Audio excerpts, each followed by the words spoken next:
Immigrants from China. What was a piece of media you didn't know was censored until you left China?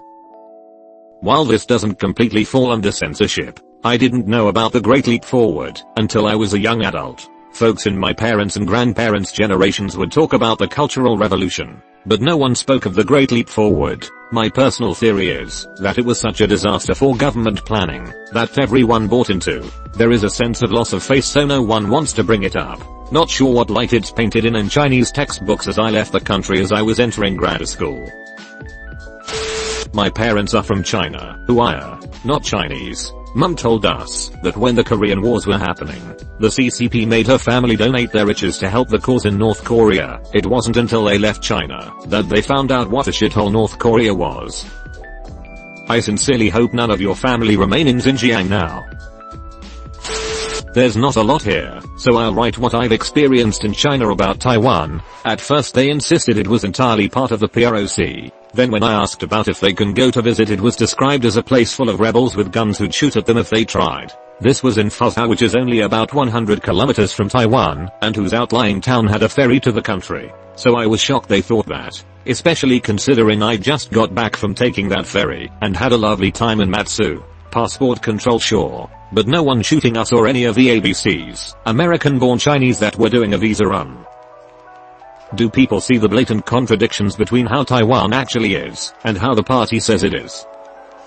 I'm not Chinese, but I've lived in Taiwan for 5 years. Taiwan is a fully democratic state with an extremely low crime rate. Taiwan is a mix of Chinese culture and European advancements. It's nothing like the violent land China describes it as. I have a friend who was born in Texas, but his parents are Taiwanese. They moved back to Taiwan because a family member got mugged, and they decided America is too dangerous. Bruh moment. I posted about this before. I literally had no idea about Tiananmen Square massacre until I got here. Most people older than me saw the protests in the streets, but I never heard anyone talking about it, ever. I'm a second-gen immigrant, but went back and grew up in China since very young. I never learned about this until when I went to study abroad. It's pretty shocking that this was never brought up during my entire childhood amongst my family either. I brought it up with my parents recently. Turns out my dad even protested during them. Crazy just how much this event became completely silenced. Question. Chinese people allowed to go on vacation? Won't all the shit they try to hide just be available on a website called Shit You Missed Living in China? But now you are on vacation. Common can see everything. Yes, they are brainwashed to a degree, but wouldn't the explanation that the entire world knows the gov hides shit from you make them angry? People don't normally bring up this stuff when you're trying to make friends with a foreign tourist. And besides, who the heck hops onto the internet to search for stuff that happened in my country when I'm on vacation? BRB registering domain now. What domain name? Link in description. Question mark. Moved to the States at 6 years old. Learned about Tiananmen in the US. Visited Beijing with family at 13ish. We visited Tiananmen Square. I asked my mom in public, hey, wasn't this where the Tiananmen Square massacre happened? My mom got scared and told me to never talk about this in public. Apparently there are undercover officers that walk around and would arrest us if they hear people talking about things like this. Didn't understand back then. I do now. That sounds like the SS and Gestapo. It is. No one ever acknowledges that they exist in China, but they do. It's so much like the things we sought to destroy back then and now we turn a blind eye to them.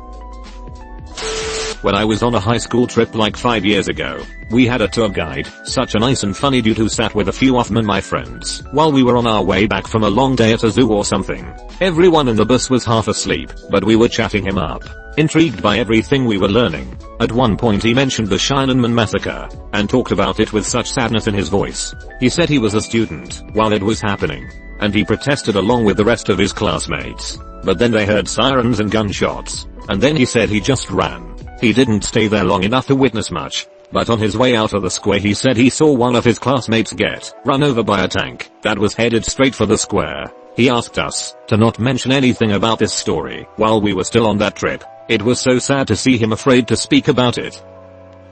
Have a similar experience here. Went to China for family vacation in a group tour. We arrived at Tiananmen Square and the local Chinese guy talked about the photo of the great leader there. When he asked if we want to know anything else A member of the group tour asked about Tiananmen Square incident. The guide immediately said, "No other questions? Let's continue the tour." Oh man, that's chilling. It makes the similarities between the Earth Kingdom and the Chinese more prevalent. IRL basing SE. Chinese immigrant here.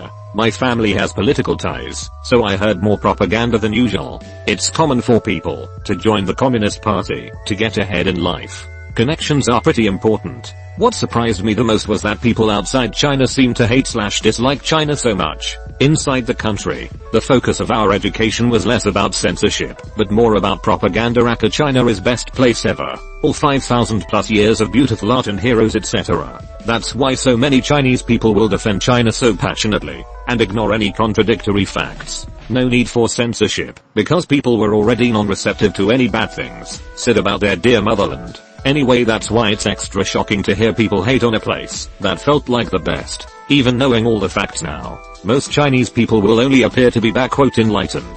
To fit in equals not make trouble or cause people to judge them. Secretly they remain loyal to China. It's like this. Imagine if you had a great childhood, subjectively, and your mom loved you, and you loved her. Then imagine some strangers present back concrete evidence that your mom is a terrible person and did terrible things. Can you hate her? Agree with the strangers? Just toss away all the good memories?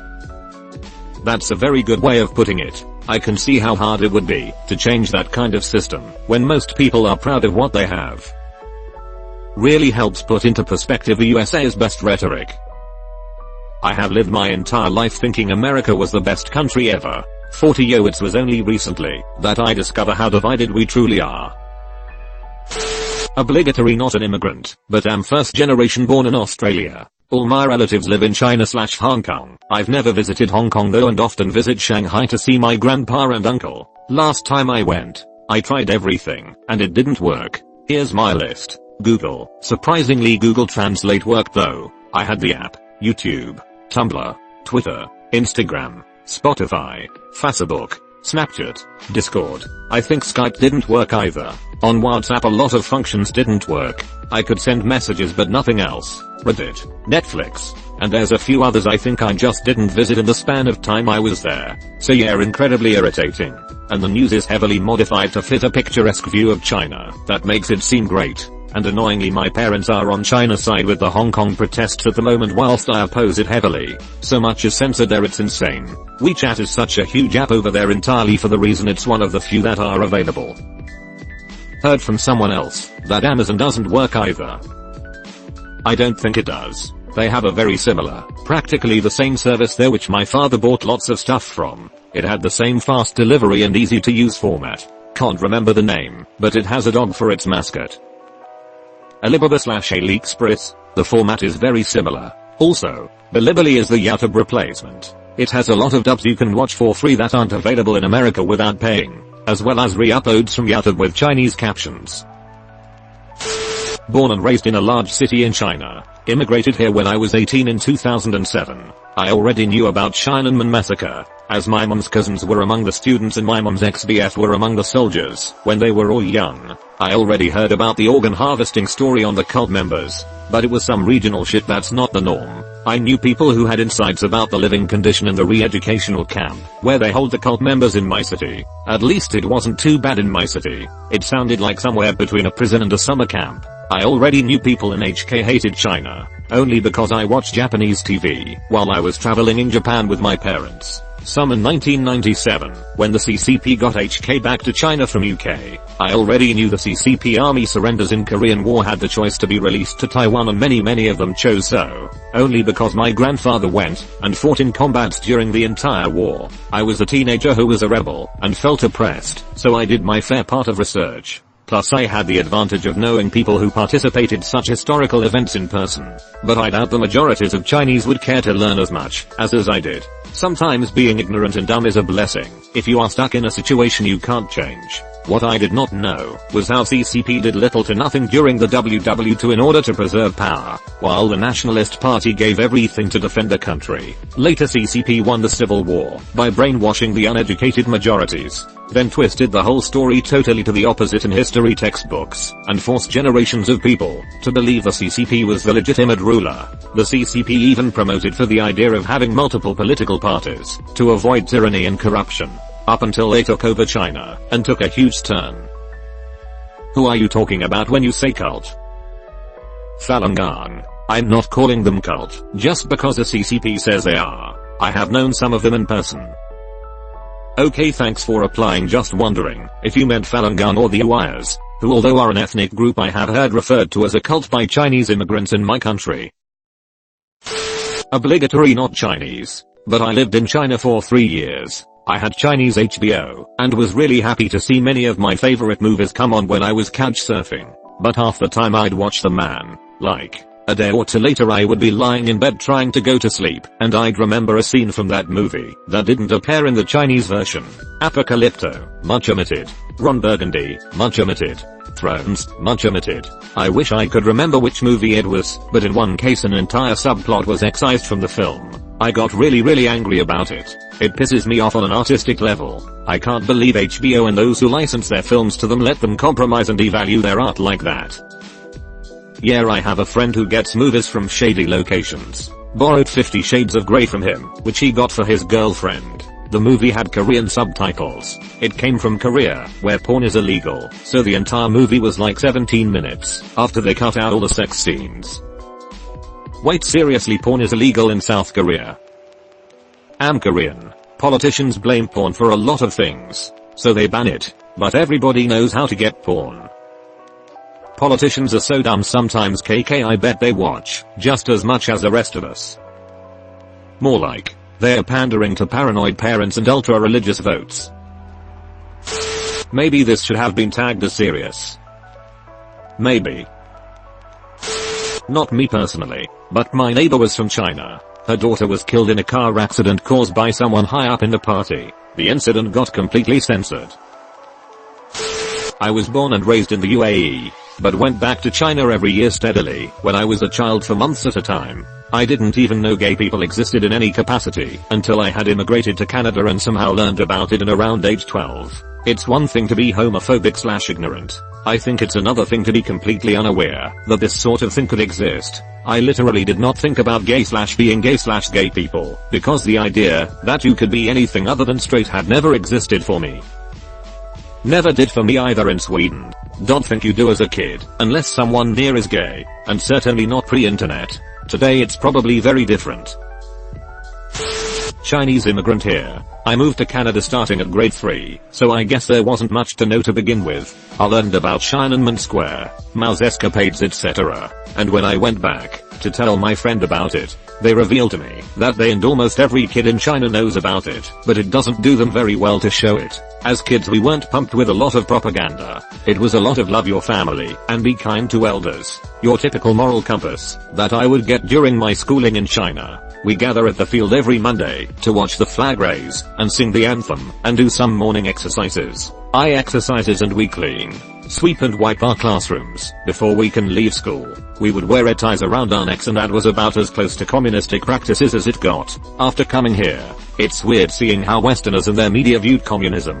It wasn't a big deal in my life to begin with, and everyone that I know in China are leading lives that aren't terribly different than others in Western countries. For years I struggled to see how my life would be different either way. I got mad at people calling Chinese people commies, or even my HK and Taiwan classmates calling me a peasant and a lowlife. It made me believe that people were fear-mongered and delusional because I've only know people from all over China who are kind, considerate, generous and extremely hard-working to the point where they don't have time to be involved in doing stupid shit. However, I only started to feel weird about my home country when I went back last time. AI face cameras meant the streets are very safe, but I couldn't access many things without a Chinese number which required a Chinese ID. They got rid of a bunch of Visa terminals, so people like me are forced to use WeChat Pay, which I can't use now. and people in general feel way more on edge than ever before. Questions that I would have, and be curious about, and they can't answer. Before I remember there being so many visa terminals, and it was easy for foreigners to spend money, and have fun in China without worrying about anything.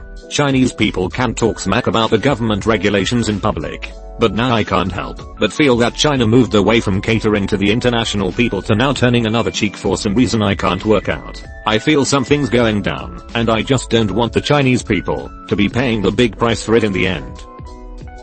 Thanks for the reply. China for years seemed to be liberalizing, but has revealed this was a ploy to get corporations deeply invested in its country, to help generate the massive wealth influx that has occurred in China over the last few decades. Unfortunately, China seems to be abandoning that liberalism now that it has wealth, under the belief that they will be able to maintain that wealth. Time will tell, I suppose, but I'm sorry for the billion people living there. The thumb is coming down.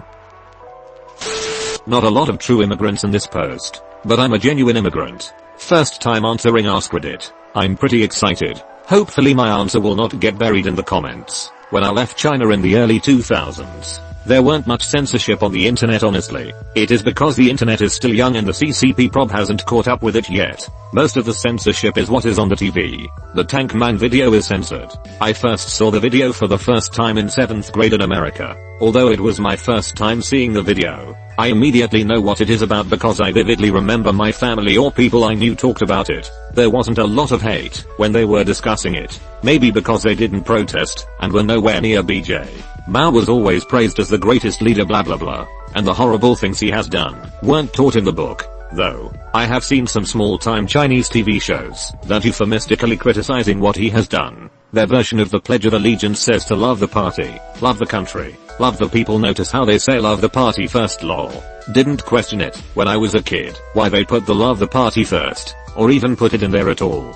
Fuck the party. Honestly, the best part of being the immigrant who speaks both languages is that it allows me to get both sides of view and allow me to hear both sides of the story. It allows me to be more unbiased. We love to say that in the US nothing is censored. Freedom of speech etc. Although things are not censored, the news are very biased. Look at Fox News. It can create such a large information gap between Americans, Dem vs Rep. Imagine what kind of gap it can create between people from two different countries.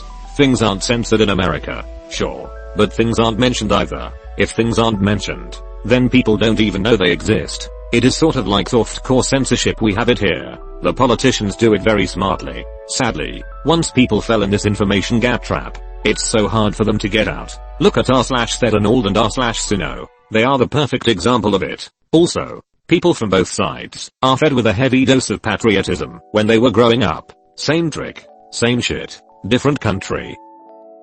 I sincerely hope people can actually open their eyes to realize the same trick, same shit but different country part. Some people just can't accept their country isn't flawless. Nice try Chinese government. Not today, CIA. Nice try, FBI. Nice attempt at obscurity, Department of Homeland Security. Not today, NSA. Not very good at stealth, Department of Public Health. Cease in your tricks, Me6. Can't fool me, KGB. Go away, NGA. There is a running joke that when Chinese students study abroad, they complain everyone else knows more about China than me. My wife, who is from China, came to the US in 2003. A Taiwanese classmate of hers asked her why the Chinese government could be so cruel during the Tiananmen Square protests. My wife argued with him and called him a liar until she found the videos of the protests on YouTube. I still make fun of her sometimes for this. Yikes, I did the same. Arguing a Taiwanese person about it until I realized I was wrong. What was that moment like? I mean, what exactly were you defending? I mean, it would be hard to imagine your government massacring students in broad daylight and no one talking about it afterwards. I live in India, but I study in the UK, so I have a lot of Chinese friends who I live with. What surprised me the most is how they talked about Tibet. They talk as if it's such a nice place to visit, a great tourist destination with people who love China. It just really shook me, because I have been to Tibetan refugee markets. I have seen the squalor a lot of them live in. In India, I've seen so much Tibetan sadness that I couldn't make sense of how they could say that Tibet was the prettiest place in China. In my head, Tibet is not China. Tibet is a war-torn place with its people displaced. The CCP just really eagerly wants Chinese to see Tibet as a great holiday destination. I'd call it propaganda. Tibet has a very small population and is easily displaced by Han tourists and eventually Han settlers. Bye bye, Tibetan culture and heritage. Prepare to be assimilated and Hanified. I actually knew about a lot of stuff before I traveled to Australia, since there was a period before 2008 when everything was accessible, like YouTube and Twitter and stuff. I remember I was crushed watching the Tiananmen Square massacre documentary. It was an earth-shattering type thing, like finding out about a much uglier alternative reality that I actually live in. But I never knew if the organ harvesting thing is legit or not. And I never bothered to check simply because finding out doesn't change anything really. Every time I come back to China it's frustrating as hell, but you get used to it, since there are Chinese equivalents of everything.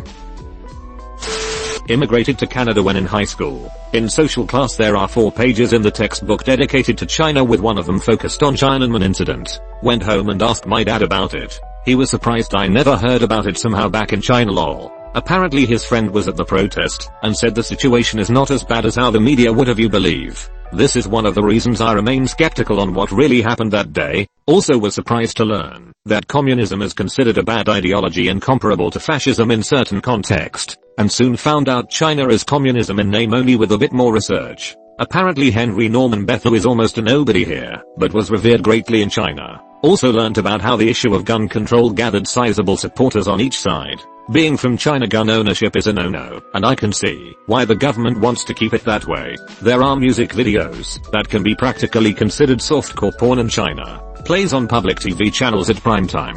LGBTQ rights almost never hit mainstream media in China. I was under the impression that it is much less common than it actually is. Dalai Lama is well respected by a lot of PPL. In China he is almost unanimously considered a traitor. I read your list. I'm sad though that you still remain skeptical about Tiananmen Square, though. Chinese here, not immigrant, just a foreign student. So here is another point of the view. I started to use the internet frequently around 2008 Beijing Olympic.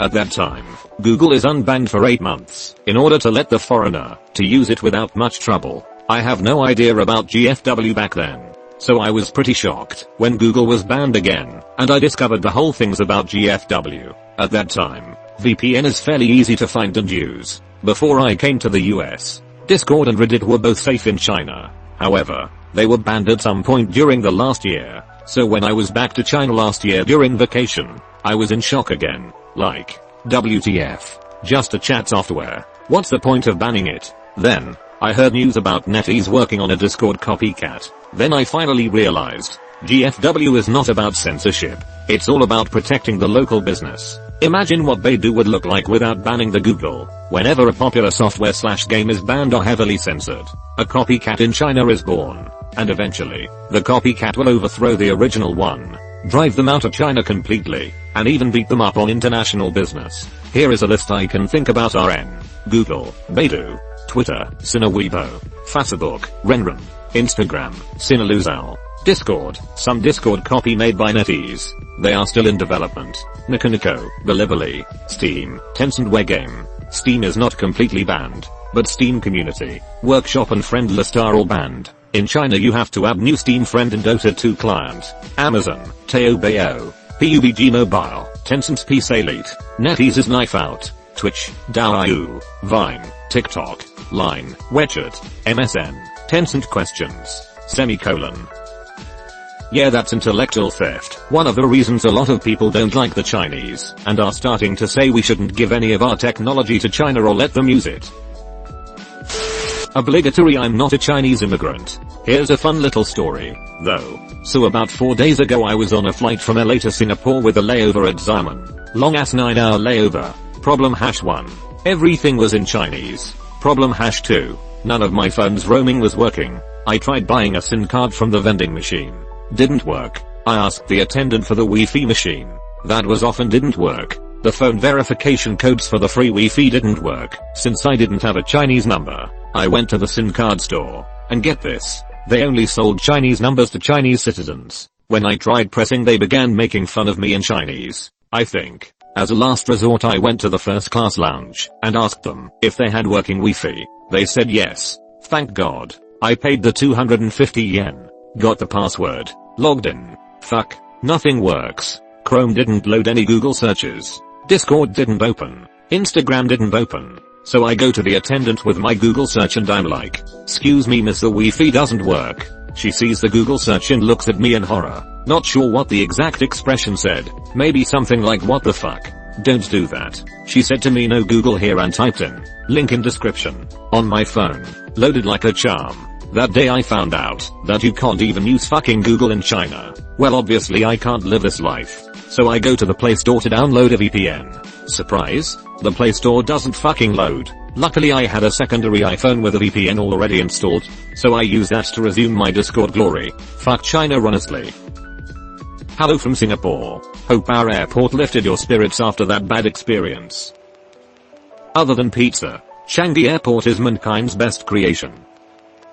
Changi is comfort, efficiency, and common sense personified. Singaporeans should be damn proud of it. Not China, but one time I was on a flight. I think it was Qatar Airways or one of the other Middle Eastern ones. It was a long flight, so I settled down to watch it. Do you guys remember the scene where the Jewish kid is practicing for his bar mitzvah? Entirely cut from the film. Any mention of that kid's Jewishness? Cut. Half of the gory scenes in the movie? Cut. Really surreal experience. I'd love to see what they did with Marvelous Mrs. Maisel. Taiwan, Chinaman, Tibet. Forgot Winnie the Pooh. Oh bother.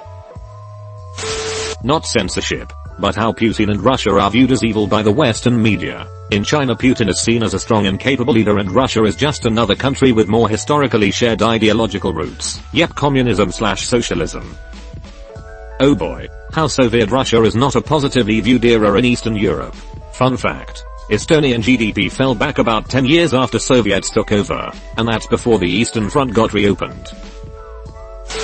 Not an immigrant, but spent time in China. I was there in 08 when a massive 8+ mag earthquake rocked everything near Chengdu, and was felt from Shanghai to Beijing. I was in a shitlock when it hit, and our shit was rocking all over the place. It was wild. Over 80,000 people died. We couldn't get on the internet, or make international phone calls for nearly 4 days. They jammed everything. None of my emails to my parents went through to tell them I was okay. All my friends' phones that were unlocked for international just went dead. When you tried to call anything, the internet was basically cut off everywhere we went. We eventually found an American businessman at a bar with a sat phone that could get through, and he agreed to let us use the phone to call our loved ones as long as we got him a few drinks. He was chill as fuck.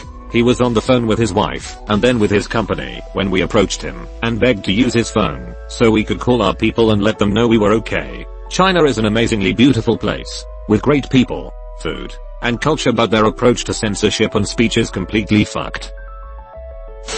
Immigrant here, moved to the US around 2012, and has been back and forth a bit. I guess the most shocking thing is how much people didn't like us, I guess. For a while. It felt really lonely due to how different it felt from the family and community oriented the whole Chinese culture was. Back in China, it was all community based and made you feel super good about being a Chinese. And everyone supported you and all that. Made you feel proud of the place you came from. But the moment I stepped into the USA it was just crushing. Though for the censorship, TBH everyone kind of knew about it. So everyone around my age had some kind of VPN.